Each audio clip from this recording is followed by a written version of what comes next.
तो एकादशी द्वादशी के घर में गई निमंत्रण देने के लिए। तो निमंत्रण देने के लिए जब गई थी तो एकादशी पर ना थोड़ा धन का अभिमान ज्यादा था। तो एकादशी कहने लगे कि द्वादशी से कि अरे द्वादशी मेरी बेटियों की शादी है, आपको मेरे घर पर ना जरूर जरूर आना है, आपको जरूर आना है। द्वादशी कहने लगी बहन आपकी बेटी वो मेरी बेटी, आपकी बेटी वो मेरी बेटी, ठीक है मैं जरूर आऊंगी। तो एकादशी की जब बेटियों की शादी थी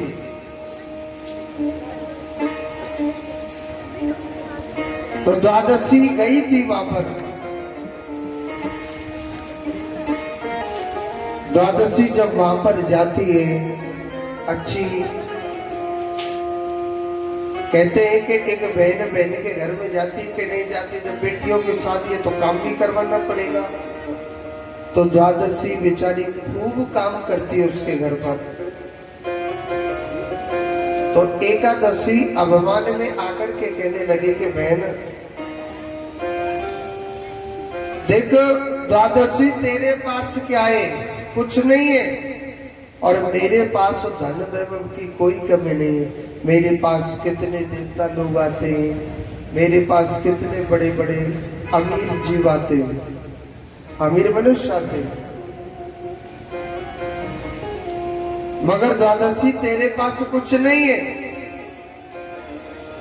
द्वादशी कहने लगी बहन कोई बात नहीं है, सब भगवान की इच्छा है। अच्छा सुनो, द्वादशी जब एकादशी के घर पे काम करने लग रही तो द्वादशी के बच्चे को बड़ी जोर से भूख लगी थी। बच्चा कहने लगा भैया, अरे ओ भैया, भैया मुझे बड़ी जोर से भूख लग रही है, भैया मेरे लिए कुछ दो ना खाने के लिए। भैया आप मेरी काजी कछु खाने काजी दे दो ना। द्वादशी अपनी बहन एकादशी से कहने लगी कि बहन मेरे बच्चे को बड़ी जोर से भूख लग रही है, आप कुछ खाने के लिए दे दो ना। तो एकादशी ने उल्टा जवाब दिया, तेरा बेटा मर कहीं नहीं ना, चुपचाप मेरे घर का काम कर, नहीं तो घर जा सकती है। अब आप जाने बच्चे को जब भूख लगे आती है तो उसे अभी चाहिए खाने के लिए, चल इनसे भी लेकर के आओ। जब बच्चे को भूख लगे आती है तो उसे अभी चाहिए, चल कहीं से भी लेके आओ। अब द्वादशी किसी पड़ोसी के घर पे गई, पड़ोसी से कहने लगे भैया आप मेरे बच्चे को एक रोटी दे दो ना खाने के लिए। पड़ोसी ने थोड़ा टेढ़ा जवाब दिया द्वादशी को कि आपकी बहन के घर में इतना बड़ा फंक्शन चलने लग रहा है, इतनी बड़ी शादी हो रही है, आपकी क्या इज्जत नहीं करी खाने की। द्वादशी ने झूठ बोली थी, द्वादशी ने झूठ बोला था। द्वादशी ने झूठ बोला और कहने लगी कि नहीं नहीं बहन ऐसी बात नहीं है, मेरी बहुत इज्जत करी है, मगर मेरा बच्चा ना पकवान नहीं खाता, इस कारण ना मैं आपके घर आई हूँ रोटी मांगने के लिए। पड़ोसी ने रोटी खिला दी। आप जानते हैं जो शादी करते ना, जो भी लड्डू पेड़ा बर्फी जो कुछ बनाते हैं प्रसाद में, जो बचता है तो थोड़ा थोड़ा रिश्तेदारों को देते कि नहीं देते। आप वो कहते हैं ना, वो लावना कहते क्या, लावड़ो, हमारे यहाँ वृंदावन में पत्तल देना कहते हैं। इससे पेट किसी का नहीं भरता है, इससे क्या है कि सम्मान दिया जाता है कि हम फलानी शादी में गए, हमारे लिए प्रसाद दिया था उन्होंने। इससे सम्मान माना जाता है हमारे भारत में, हमारे हिंदू धर्म में माना जाता है कि नहीं? तो सब रिश्तेदारों को एकादशी ने विदा कर दिया। द्वादशी कहने लगी कि बहन अगर आपकी इजाजत हो तो मैं भी अपने घर चली जाऊं। बहन अगर आपकी इजाजत हो तो मैं भी अपने घर चले जाऊं। तो एकादशी कहने लगी कि तुझे रोक किसने रखा है? तुझे रोक किसने रखा है? जाओ ना अपने घर पर। यानी द्वादशी के लिए एक पत्तल तक नहीं दी थी, प्रसाद तक नहीं दिया बिल्कुल। द्वादशी बेचारी निराश होकर के अपने घर जा रही है। मगर कहते हैं भगवान सबको देखता है। ये मत सोचना कि भगवान किसी को नहीं देखता। मेरा परमात्मा के ऐसे नेत्र है, वो सबको देखता रहता है।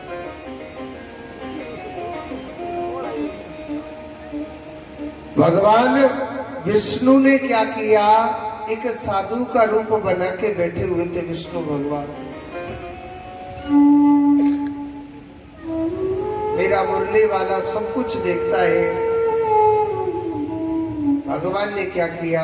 एक संत के रूप में बैठे। द्वादशी मैया उदास होकर के सीधी जा रही थी।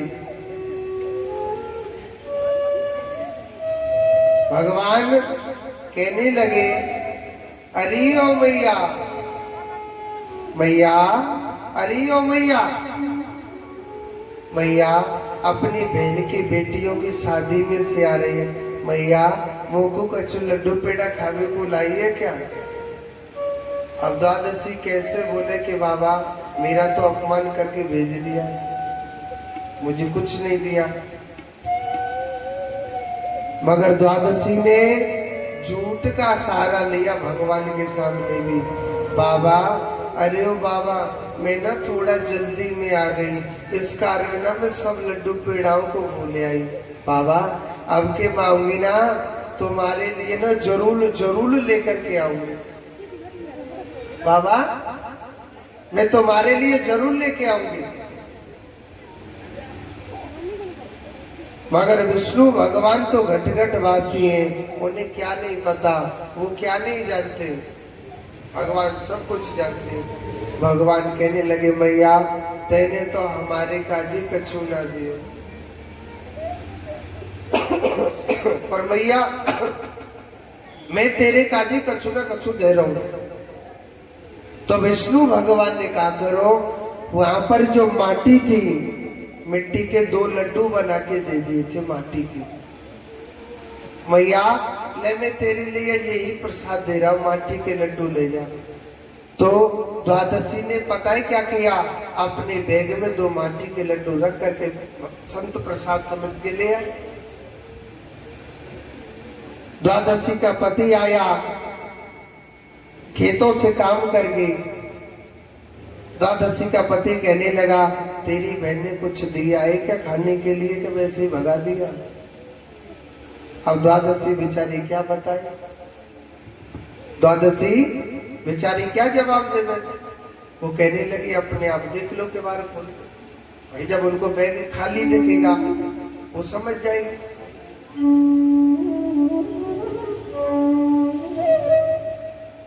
जब उन्होंने जैसी दरवाजा खोल करके देखा तो मेरे परमात्मा की कृपा से उस द्वादशी के घर में सब चीज भरी हुई है।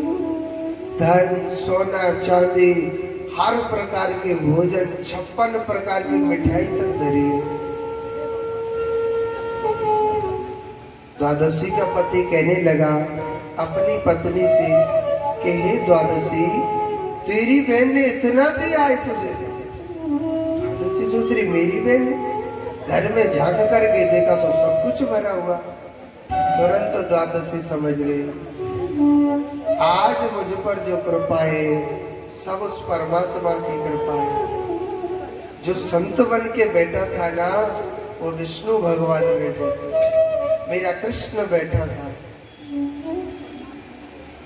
मगर द्वादशी सोच रही वक्त का कोई पता नहीं है जी, ये माया एक हवाए, एक पल में तो मैं लाखों के स्वामी बन जाएंगे और एक पल में तो भिखारी भी हो जाएंगे, क्योंकि माया की तो हवा है, कब किसकी तरफ मुड़ दे। हवा कभी बराबर नहीं चलती है,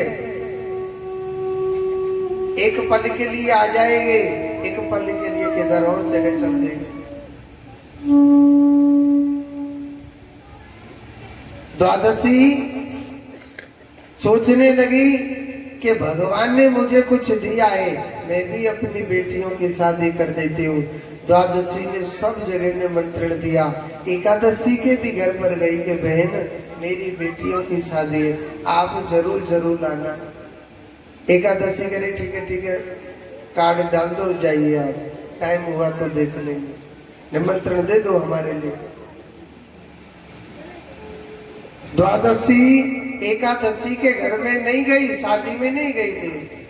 देखो कहते हैं चाहे गरीब की शादी हो चाहे अमीर की शादी हो, कोई भी हो, मेरा कृष्ण सबको देखता है।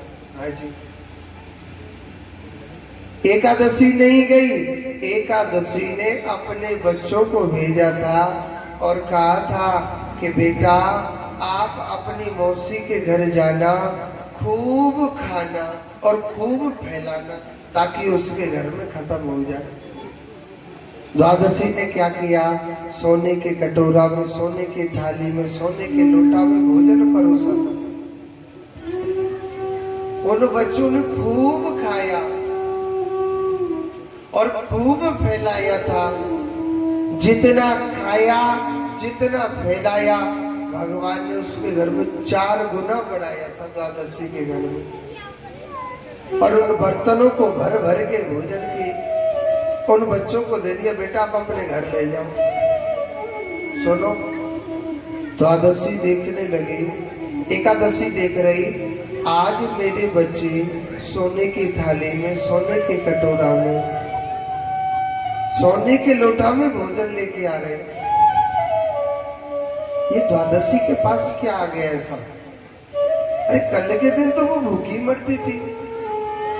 और सुनो, एकादशी पर रहा नहीं गया, तुरंत दौड़ी दौड़ी अपने घर से और द्वादशी के घर पर पहुंची। एकादशी के घर पर पहुंची, एकादशी द्वादशी के घर पर पहुंची। द्वादशी से कहने लगी एकादशी की, अरे बहन तेरे पास इतना धन वैभव कहां से आ गया? अरे कल के दिन तो भूखी मरती थी। देखो द्वादशी झूठ नहीं बोलती थी। द्वादशी कहने लगी बहन एकादशी, आपकी बेटी की शादी में से तब मैं आ रही थी तो एक संत मुझे रास्ते में मुझे संत मिला था और मैंने उस संत ने 2 माटी के लड्डू दिए थे। आज जो मेरे घर पे कृपा है, आज जो भी कुछ है उस साधु की ही कृपा से। और सुनो, वो साधु नहीं, वो स्वयं भगवान थे। एकादशी कहने लगी कि बहन एक बात बता, मुझे बताना वो संत कौन सी जगह मिला था। उसने बता दिया फलाने रास्ते पर। एकादशी रुकी नहीं थी द्वादशी के घर पर। द्वादशी कहने लगी कि बहन आप मेरे घर पे आए हो तो कुछ खा लो। उसने नहीं खाया, वापस चल दी उसी रास्ते पर जिस रास्ते पर संत का पता बताया। और सुनो, उसी रास्ते पर फिर विष्णु भगवान आसन लगा के बैठे थे। विष्णु भगवान कहने लगे मैया अरियो मैया, मैया अरियो मैया, मैया आप अपनी बहन की बेटियों की शादी में से आ रही हैं, मैया मोको कछु न कछु लड्डू पेड़ा लाइए क्या। एकादशी ने क्या जवाब दिया, अरे बाबा बाबा, अरे ओ बाबा उसके पास क्या है द्वादशी के पास, बाबा वो तो भूखी है, उसके पास कुछ नहीं है। और सुनो, तू मेरे काजिद है जो कछु देनो चारो। विष्णु भगवान कहने लगे मैया मेरे पास क्या है, मेरे पास तो कचुना है। मन के बाबा तेने मेरी बहन को दिए थे ना जो माटी के लड्डू, और सुनो वाके काजे 2 लड्डू दिए, मेरे काजे 4 लड्डू दे। बाबा वाके काजे तेने 4 लड्डू दिए, 2 लड्डू दिए थे और मेरे काजे कितने लड्डू दे? 4। विष्णु भगवान कहने लगे मैया आपको बड़ी जल्दी है। हाँ बाबा मुझे जल्दी है ना। वही माटी के लड्डू बनाए। विष्णु भगवान ने 4 मिट्टी के लड्डू उसको दे दिए थे।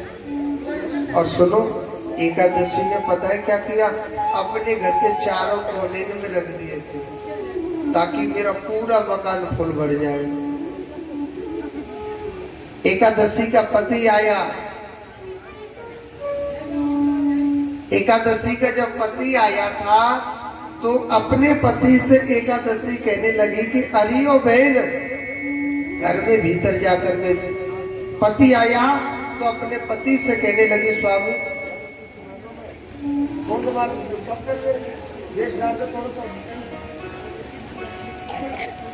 एकादशी का जब पति आया तो एकादशी कहने लगी अपने पति से कि स्वामी आप घर में देखो ना हमारा घर पूरा भरा हुआ है, आप दरवाजा खोल के देखो। सुनो जब दरवाजा खोल करके देखा तो वास्तव में वो मकान पूरा भरा हुआ था। पर पूरा पता है किससे भरा हुआ था? वो माटी से भरा हुआ था। उनका मकान माटी से भरा हुआ था। मकान जब उनका देखा था माटी से भरा हुआ है। एकादशी 1 परात मिट्टी निकाले 2 परात भर जाती है, 2 परात मिट्टी निकाले तो 4 परात भर जाती है। उस एकादशी को पूरा दिन हो गया माटी निकालते निकालते, मगर मिट्टी खत्म होने में नहीं आ रही। एकादशी का पति कहने लगा हे देवी ये माया कहां से ले आई, तो जो हमारे घर में सब कुछ माटी ही माटी हो गया। एकादशी कहने लगी मुझे रास्ते में संत मिले थे। एकादशी का पति कहने लगा जाओ सुसंत के पास पूछ करके तो आ। एकादशी भगवान विष्णु के चरणों में गिर गई कि हे प्रभु आपने मेरे घर में ऐसा क्या किया जो सब कुछ माटी ही माटी हो गई। भगवान को बड़ी जोर की हंसी आई और भगवान कहने लगे कि हे एकादशी एक बात बता, तेरे पास क्या नहीं था? ध्यान से सुनना क्या शब्द बोल रहा हूं। तेरे पास क्या नहीं था? तेरे पास धन दौलत बंगला सब कुछ था। अरे द्वादशी तो बेचारी गरीब थी, मैंने खुश होकर के उसको धन दिया, फिर तूने हाय हाय क्यों कर है? इसका अर्थ यह है कि जिस इंसान को खाने के लिए भोजन मिल रहा है ना उससे बड़ा अमीर कोई नहीं है, और फिर भी कहे कि हे भगवान मुझे ये मिल जाए, फलानी गाड़ी मिल जाए, सामने वाले का बंगला है वो भी बंगला बन जाए, वो प्लाट मिल जाए, वो मिल जाए, हाय हाय करे ना तो वो परमात्मा से मिट्टी में मिलाने में 1 मिनट नहीं लगाते। भगवान ने एकादशी को श्राप दिया कि जा मैं तुझे श्राप देता हूं, आज से तो भूखी मरेगी।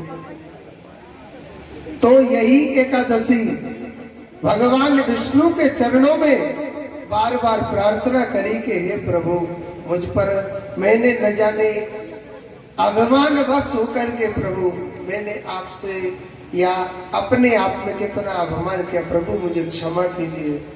बड़ी बड़ी प्रार्थना करी तो विष्णु भगवान ने एकादशी को वरदान दिया कि हे एकादशी जो मनुष्य तेरे नाम का व्रत रहेगा, तेरे नाम का पूजा पाठ करेगा, वो जीव मेरे ही धाम को प्राप्त होगा, विष्णु भगवान के धाम को प्राप्त होगा।